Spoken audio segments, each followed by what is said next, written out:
Hello বন্ধুরা, কেমন আছো সবাই? আশা করি তোমরা সবাই খুব ভালো আছো। আর আমি আজকে বানাতে চলেছি ধোকার ডালনা।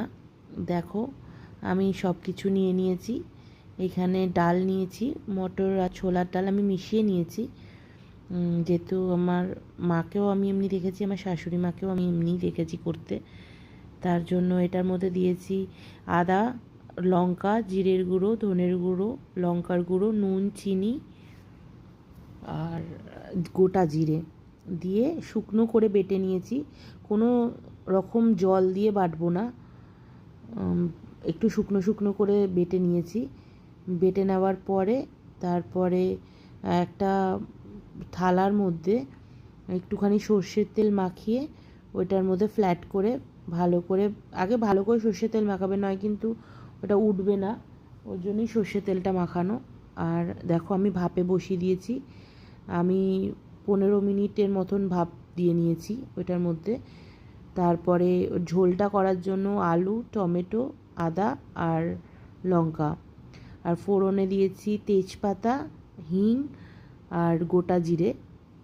আর ওইগুলো তো মশলা, নুন, চিনি, লঙ্কার গুঁড়ো, জিরের গুঁড়ো।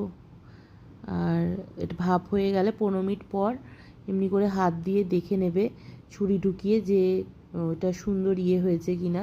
দেখো কি সুন্দর আমার ওটা ছুরির দাগগুলো অবধি বোঝা যাচ্ছে, এত সুন্দর মানে ভাবটা হয়েছে এটার। আর ওটাকে মানে শেপে কেটে নিতে হবে, যেমনি আমি শেপ করে কেটে নিয়েছি। আর খুব ভাজলে খুব ভালো ক্রিস্পি হয়, হেভি সুন্দর লাগে। এমনি ডাল দিয়েও খেয়ে নিতে পারে অনেকে। তো তো এটা ভেজে নিচ্ছি, কড়া করে ভেজে নেব একটু। ভেজে নেওয়ার পরে যেইটুখানি তেল বাঁচবে ওই তেলের মধ্যেই গোটা জিরে, তেজপাতা ফোড়ন দেব, সাথে আলুটা দেব। আর নুন হলুদ তো দিতেই হবে ভাজার সময়। তোমরা ভালো করে এটা ভেজে নেবে আলুটা। ভেজে নেওয়ার পরে, কারণ এটা আর্ধেক ভাজা হলেই তোমরা জিরের গুঁড়োটা এইগুলো দিয়ে দেবে, জিরের গুঁড়ো, ধনের গুঁড়ো, যত মশলা আছে। আর পেস্ট করে নিয়েছি, যে ওই পেস্টটা টমেটো, আদা, লঙ্কা আমি পেস্ট করে নিয়েছিলাম, ওইটা দিয়ে ভালো করে কষাতে হবে, যতক্ষণ তেল না বেরাবে ততক্ষণ কষে যেতে হবে।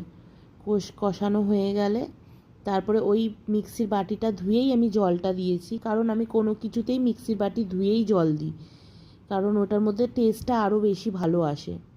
তো আমি গরম মশলা আর ঘিটা দিয়েছি, কিন্তু এটা আমি স্কিপ করে গেছি। তোমরা অবশ্যই একবার